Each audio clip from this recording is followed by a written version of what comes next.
Cape Verde versus Argentina. আর্জেন্টিনার next knockout match, এই বিশ্বকাপের নকআউটে আর্জেন্টিনার ফার্স্ট ম্যাচ।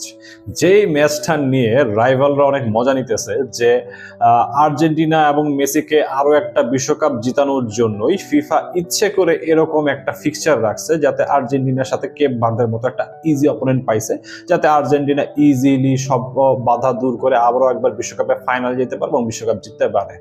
কিন্তু কথা হচ্ছে বিশ্বকাপে কোনো সহজ প্রতিপক্ষ নাই, এই কথা অনেকবার বলা তো হইছেই।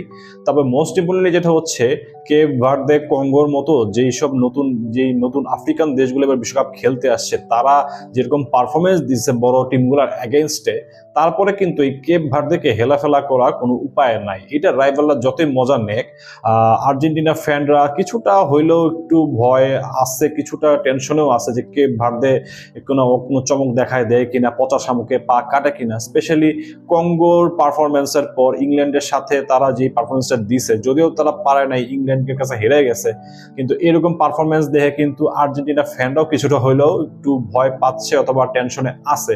যদিও তারা কনফিডেন্ট যে আর্জেন্টিনা কেপ ভার্দের চ্যালেঞ্জটা পার করে যাবে, তারপরে একটু সংখ্যা থেকেই যায়। এখন কেপ ভার্দে কিন্তু যাই খেলুক না কেন, তাদের অ্যাপ্রোচটা কেমন হতে পারে এটা কম বেশি সবাই কনফার্ম। তারা লো ব্লকে বাস পার্কিং ডিফেন্স করে খেলবে এবং কালে বদ্ধে কাউন্টার অ্যাটাকে যাবে এবং সেই কাউন্টার অ্যাটাকে গোল বের করার চেষ্টা করবে।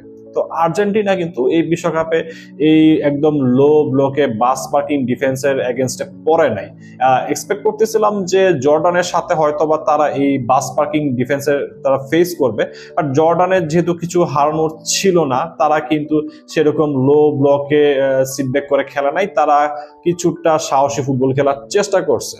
তার মানে আর্জেন্টিনা যেই স্টাবন লো ব্লক ডিফেন্স সেটা ফেস করবে এই কেপ ভার্দের এগেনস্টেই। এখন আর্জেন্টিনার চ্যালেঞ্জ হচ্ছে যে লো ব্লকের এগেনস্টে আর্জেন্টিনা আসলে কি করতে পারে, কিভাবে এই লো ব্লকটা ব্রেক করতে পারে।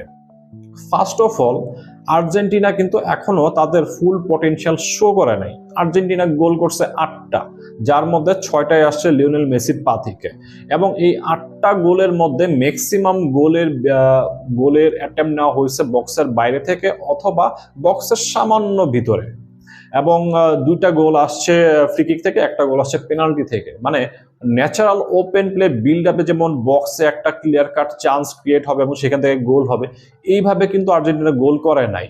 এবং 8 গোলের 6টা আসছে মেসির পা থেকে, যেই মেসি কিন্তু জোন 14 থেকে অপারেট করে সেইখান থেকে কিন্তু কাইন্ড অফ গোলের সুযোগগুলো পাইছে। এটা কিন্তু মানে টিমের জন্য একটা ভালো সিগন্যাল না। আমরা যতই মেসির পারফরমেন্স নিয়ে অনেক খুশি থাকি, বাট এই 39 বছরের মেসি প্রতি ম্যাচে জোন 14 থেকে অপারেট করে কিন্তু গোল করবে না। মেসি যদি অ্যাসিস্ট করে তাহলে একটা ব্যাপার আছে, বাট রেগুলার বেসিসে কিন্তু মেসির গোল করার কথা না, যেই রোলে এখন সে খেলতে এসেছে।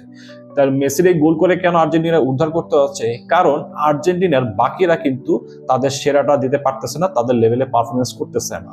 মিডফিল্ড থেকে কিন্তু সেভাবে চান্স ক্রিয়েট হচ্ছে না। আর্জেন্টিনা কিন্তু যে বিশ্বকাপে যে ওয়ার্ল্ড কাপে যে বিগ চান্স ক্রিয়েটের লিস্ট ধরি, সেই লিস্টে কিন্তু অনেক নিচে আছে তাদের যে স্ট্যান্ডার্ড, সেই স্ট্যান্ডার্ড অনুযায়ী। এবং আর্জেন্টিনার স্ট্রাইকার লাউতারো মার্টিনেজ যদিও বা পেনাল্টিতে গোল পাইছে, সে কিন্তু কোনো ওপেন প্লেতে গোল পায় নাই। আলভারেজ ফিনিশিং টাচ এখন ফেরত পায় নাই, সে তারও কোনো গোল নাই। থিয়াগো আলমাদা বলি, নিকো গঞ্জালেস বলি, এরাও কিন্তু কোনো গোল পাচ্ছে না। এবং মিডফিল্ড থেকেও যে খুব ভালো লাইন ব্রেকিং পাস আছে তা কিন্তু না। এই সমস্যাগুলো থাকা অবস্থায় কিন্তু আর্জেন্টিনা কেপ ভার্দের লো ব্লক ডিফেন্সে কিন্তু ফেস করতে যাচ্ছে। এখন low block defence actually break হয় কিভাবে? লো ব্লকে যখন ডিফেন্স করে কোনো টিম, তখন কিন্তু তারা অপোনেন্টে কোনো স্পেস দেয় না, বিটুইন দ্য লাইনেও স্পেস দেন, এবং বিহাইন্ড দ্য ডিফেন্স তখনও সেখানে কিন্তু কোনো স্পেস পাওয়া যায় না, কারণ ডিফেন্স লাইনের সাথে গোলকিপারের ডিস্টেন্স অনেক কম থাকে। বিহাইন্ড দ্য ডিফেন্স কোনো বল খেলেও গোলকিপার সেটা গ্র্যাব করে ফেলতে পারে। সো এখানে প্রথমে যেটা করতে হয়, তাদের এই বাস পার্কিং ডিফেন্সের শেপটা নষ্ট করতে হয়, লাইক পাসিং করে অফ দ্য বল মুভমেন্টের মাধ্যমে এই যে প্লেয়াররা বাস পার্কিং ডিফেন্ড করতেছে তাদেরকে আউট অফ পজিশন করতে হয়, এবং বিটুইন দ্য লাইনে বলি অথবা তাদের মাঝখানে হরাইজন্টালি বলি গ্যাপ ক্রিয়েট করতে হবে, এবং সেই গ্যাপে বল পাস করে এবং কুইক মুভমেন্টের মাধ্যমে কিন্তু গোল আদায় করে নিতে হয়। এখানে খুব অল্প সময়ের জন্যই কিন্তু গ্যাপ ক্রিয়েট করা হয় এবং ওই অল্প সময়ের মধ্যেই কিন্তু এক্সিকিউটটা ভালোভাবে করতে হয় এবং গোলের অ্যাটেম্প্ট নিতে হয়। এটা যদি এই শর্ট টাইমের মধ্যে যদি অ্যাকুরেটলি গোলের অ্যাটেম্প্ট নিতে না পারা হয়, অ্যাকুরেটলি যদি পাস দিতে না পারা হয়, তাহলে কিন্তু গোল আসে না এবং অপোনেন্ট টিম আবারও তারা কম্প্যাক্ট হয়ে যায় এবং গোলের সুযোগটা নষ্ট হয়।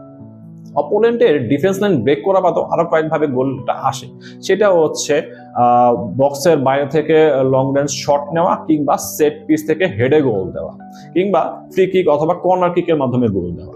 ফ্রি কিক এবং ফ্রি কিকের মাধ্যমে অথবা পেনাল্টির মাধ্যমে আর্জেন্টিনা এই কেপ ভার্দের লো ব্লক ডিফেন্সটা ব্রেক করতে পারে। সেক্ষেত্রে খুব ভালো একটা ড্রিবলিং হইতে হবে, কিংবা কেপ ভার্দের ডিফেন্ডারদের না হারাইতে হবে, যেটা আমরা জর্ডান ম্যাচে দেখছি। জর্ডান আর তাদের বক্সের আশেপাশে ফাউল করে দুটা ফ্রি কিক গিফট করছে এবং নিজেদের বক্সে ফাউল করে একটা পেনাল্টিও গিফট করছে। সেম কেস কিন্তু কেপ ভার্দেও করতে পারে।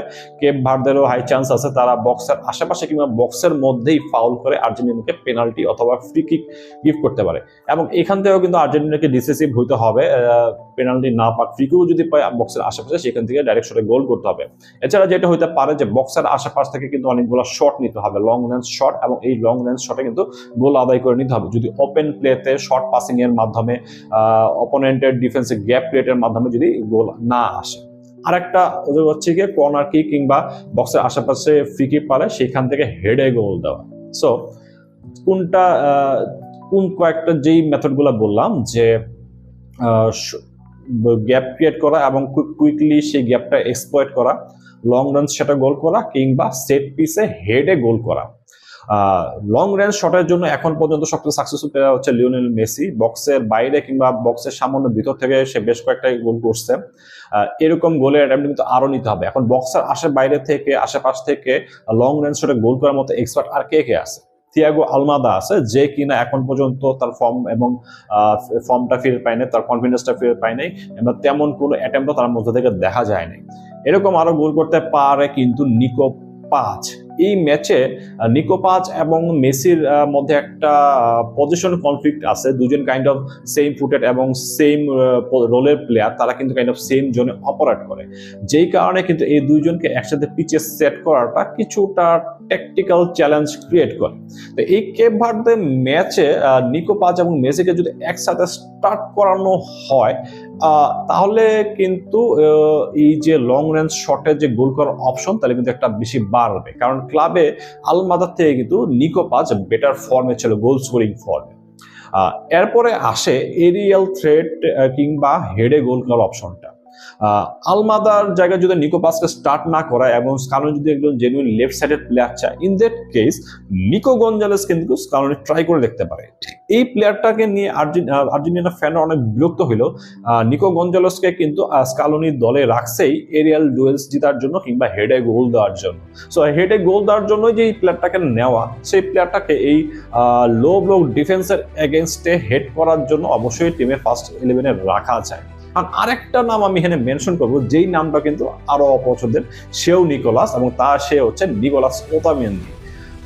Argentina right centre back Cristian Romero এখনো তার রিকভারিটা কমপ্লিট করা নাই। আমি এই ভিডিওটা করার সময় যে আপডেটটা নিচ্ছি, সে এখনো পুরোপুরি ফিট না, তার একাদশে ফেরা নেওয়া কিন্তু এখনো কনফার্ম না। সেই ক্ষেত্রে কিন্তু ওতামেন্দি কিন্তু স্টার্ট করতে পারে। যে ওতামেন্দি কিন্তু এই বিশ্বকাপে যে একটা মাত্র গোল হজম করছে আর্জেন্টিনা, সেই ওই গোলের হজমের পিছনে কিন্তু ওতামেন্দির একটা ভালো দায় আছে।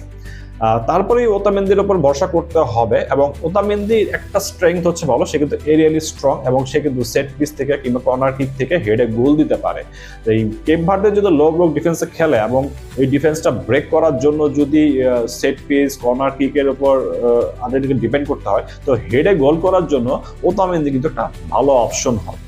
সো নিকো পাচকে স্টার্ট করানো কিংবা নিকো গঞ্জালেস এবং নিকোলাস ওতামেন্দিকে স্টার্ট করে তাদেরকে দিয়ে হেডে গোল দেওয়ার চেষ্টা, এই কয়েকটা অ্যাপ্রোচে কিন্তু আর্জেন্টিনা কেপ ভার্দের লো ব্লক ডিফেন্সটা ব্রেক করতে পারে। এবং আরেকটা কথা, কেপ ভার্দে খুব সলিড একটা ডিফেন্সিভ ইউনিট হিসেবে খেলছে, বাট এই টিমটা এই টিমটার পুরোপুরি কিন্তু তাদের মেন্টালিটির উপর ডিপেন্ড করতেছে, চলে আসছে। কারণ যারা এরকম সলিড ডিফেন্সে খেলে তারা যখন কখন যদি একটা ভুলে গোল খেয়ে বসে, তাদের সেই যে সাইকোলজিক্যাল যে স্ট্রিকটা থাকে ওই স্ট্রিকটা কিন্তু ব্রেক হয়ে যায়, তারা কিন্তু মোরালি কিছু ডাউন হয়ে যায় এবং তাদের এই মোরালি ডাউন হওয়া থেকে কিন্তু তারা আরো গোল কনসিড করে। সো আর্জেন্টিনার টার্গেট হবে খুব আর্লি গোলটা আদায় করে নেয়, এবং গোল যদি আদায় করে নিতে পারে তাহলে কে বার্দে মানসিকভাবে যে শক্ত ছিল এখন পর্যন্ত ওই মেন্টাল স্ট্রেংটা তাদের থাকবে না, তারা কিছুটা মেন্টালি শেকি হয়ে যাবে, তারা কিছুটা গোলের দেওয়ার চেষ্টা করবে, তাদের ডিফেন্সিভ ওপেন হবে এবং ডিফেন্সিভ ওপেন হলে কিন্তু আর্জেন্টিনার গোলের সুযোগ বাড়বে। কিন্তু সেটা যদি না হয়, কেপ বার্দের ডেডলক ব্রেক করতে যদি বেশি টাইম লেগে যায়, তাহলে কেপ বার্দে কিন্তু যত সময় যাবে তত বেশি কনফিডেন্ট হয়ে যাবে এবং আর্জেন্টিনা কিন্তু টেনশনে পড়ে যাবে। কারণ কেপ বার্দের কিন্তু হারানোর কিছু নাই, তারা যা পাওয়ার তা পেয়ে গেছে, তারা বিশ্বকাপ খেলতে আসে, এটাই তাদের জন্য অনেক কিছু। তারপর বিশ্বকাপ খেলতে এসে তারা স্পেনের মতো টিমের সাথে ড্র করছে, উরুগুয়ের মতো টিমের সাথে ড্র করছে এবং মোস্ট ইম্পর্টেন্টলি তারা সেকেন্ড রাউন্ডে কোয়ালিফাই করছে। তারা এই বিশ্বকাপটা বা তারা যখন ঘরে ফিরবে তারা কিন্তু বীরের সংবর্ধনাই পাবে। সো তাদের হারানোর কিছু নাই, কিন্তু আর্জেন্টিনার হারানো আছে এবং আর্জেন্টিনা হারানোর বাদে যেটা তারা গেইন করতে পারে সেটা হচ্ছে লাউতারো আলমাদা আলভারেজের গোল স্কোরিং ফর্ম, ওপেন প্লেতে আরো বেশি চান্স ক্রিয়েশন, প্লেয়ারদের ফর্মে ব্যাক করা এবং বেশ কয়েকটা গোল করে তাদের কনফিডেন্সটা বুস্ট করা। যেই কারণে এই কেপ ভার্দের ম্যাচটা জাস্ট কোনোভাবে জিতা না, একটু ভালোভাবে জিতা দরকার, লাউতারো আলভারেজদের গোলে ফেরা দরকার এবং মেসি ডিপেন্ডেন্সি কমিয়ে টিম হিসেবে পারফর্ম করা দরকার।